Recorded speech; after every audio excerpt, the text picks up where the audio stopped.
Rock band কুইনের vocalist Freddie Mercury ১৯৯১ সালের ২২ November এক প্রেস রিলিজের মাধ্যমে জানান তিনি এইচআইভিতে আক্রান্ত হয়েছেন। এর ঠিক ২ দিন পর তিনি ব্রিটেনে নিজ বাসায় মারা যান। ফ্রেডি ১৯৭৬ সাল থেকে ১৯৭৮ সালের মধ্যে বেশ কয়েকটা ট্যুরের জন্য আমেরিকার নিউ ইয়র্ক শহরে এসেছিলেন।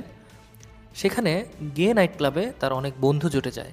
তিনি বুঝতে পারেন নারী সঙ্গে চাইতে পুরুষ সঙ্গ বেশি পছন্দ করেন তিনি। এভাবেই তার উভকামী জীবনের সূচনা। তার মৃত্যুর সময়েও তাকে সেবা করে গেছেন তারই পার্টনার জিম হাটন, যিনি নিজেও ১৯৯১ সালে এইচআইভি আক্রান্ত হয়েছিলেন। বলাই বাহুল্য, জিম হাটন ছিলেন ফ্রেডের বাগানের মালি। মৃত্যুর আগে এক ইন্টারভিউয়ে ফ্রেড বলে গিয়েছিলেন জীবন নিয়ে তার কোনো আফসোস নেই, একেবারেই নেই।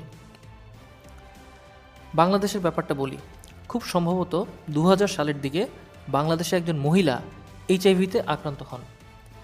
কিভাবে তিনি আক্রান্ত হয়েছিলেন জানেন? তিনি বহুকামী ছিলেন না, ধার্মিক ছিলেন, কিন্তু গর্ভাবস্থায় যখন রক্তের দরকার হয় তখন তাকে ৬ জন ব্লাড দিয়েছিল। কাজটা হয়েছিল দেশেরই একটা সরকারি মেডিকেলে। ব্লাড পরীক্ষা না করে নেয়ার পরিণাম হচ্ছে এটা। আজকাল বিয়ের আগে কেউ ব্লাড টেস্ট করতে চায় না, মাইন্ড করে। টু বি অনেস্ট, এটা মাইন্ড করার মতো কোনো ব্যাপার নয়। শুধুমাত্র থ্যালাসেমিয়ার জন্যই ব্লাড টেস্ট করতে হবে তা কিন্তু নয়। যাকে বিয়ে করতে যাচ্ছেন তার কোনো জটিল অসুখ আছে কি না সেটা জানার অধিকার আপনার আছে। যাকে স্বামী হিসাবে গ্রহণ করতে যাচ্ছেন তার চরিত্রের ইতিহাস আপনি জানেন না, কেউ বলেও না। কিন্তু ব্লাড টেস্ট করতে সমস্যা কোথায়? এখানে লজিকের আগেও যে জিনিসটা প্রয়োজন সেটা হচ্ছে জীবনের নিরাপত্তা। নট নেসেসারি যাকে বিয়ে করতে যাচ্ছেন সে ক্যারেক্টারলেস ছিল, কিন্তু তার জীবনে কোনো দুর্ঘটনা ঘটেনি কিংবা ব্লাড নিতে হয়নি, সেটা কিভাবে নিশ্চিত হবেন? বিয়ে করতে যাচ্ছেন একজন সুন্দরী নারীকে। আপনি কি জানেন তার আগের প্রেমিক পুরুষ ছিল না? আপনি কি জানেন সেই প্রেমিক পুরুষটি একজন নেশাখোর ব্যক্তি ছিল না? এবং সেই নেশাখোর ছেলেটি একই সুই ভাগাভাগি করে ব্যবহার করতো না? আজকাল তো বিয়ের আগে বেড শেয়ার করা খুবই মামুলি ব্যাপার। অতএব ব্লাড টেস্ট করুন, নিজের নিরাপত্তার জন্যই করুন। যৌবনের টানে ছুটে যাচ্ছেন প্রবাসী স্ত্রীর কাছে। আপনি কি করে জানলেন সেই প্রবাসী বিদেশে গিয়ে মজা মাস্তি করছে না?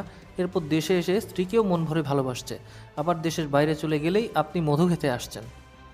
নিজের ক্ষতি নিজেই করছেন না তো? আপনি কি জানেন এইচআইভি ভাইরাসের ইনকিউবেশন পিরিয়ড ৬ মাস থেকে ১৫ বছর পর্যন্ত হতে পারে? মানে হলো এই সময়টায় আপনি কোনো লক্ষণ প্রকাশ ছাড়াই রোগটা বহন করতে পারেন। হাজার বছর আগে ধর্ম আমাদেরকে বলে গিয়েছে জেনার ধারে কাছেও যেও না। কেন যাব না, গেলে কি হবে, এইসব বিস্তারিত ব্যাখ্যা করেনি। এক্সপ্লেনেশনগুলো আজকের বিজ্ঞান বের করে আনছে। বলছি না ধর্ম মানতে গিয়ে বিজ্ঞানকে সরিয়ে দিন, অথবা বিজ্ঞানকে বুঝতে গিয়ে ধর্মকে ঢেকে রাখুন। দুটোকেই মেনে চলুন, উভয়েরই দরকার আছে। সিরাজগঞ্জ রেড জোনের খাতায় চলে গেছে। সংক্রমিত হয়েছে যশোর। জীবাণু ঢাকার রাস্তায় ঘুরে বেড়াচ্ছে না, সেটা আপনি আমি কেউই জানি না। সুতরাং নাইট ক্লাবে ওয়ান নাইট স্ট্যান্ড কিংবা বন্ধুদের সাথে মহাকাশে হারানোর উত্তেজনা নিতে গিয়ে যে কাজগুলো করছেন তা থেকে বিরত থাকুন। সামান্য ২০-৩০ মিনিটের নির্গমন উত্তেজনা আর সুইয়ের খোঁচায় মহাকাশে হারিয়ে যাওয়ার উন্মাদনা থেকেও যদি আপনার জীবনের ভ্যালু নিজের কাছে কম মনে হয়, তাহলে সেটাকে বাজিতেই তুলুন, বাকিটা আপনার ইচ্ছে।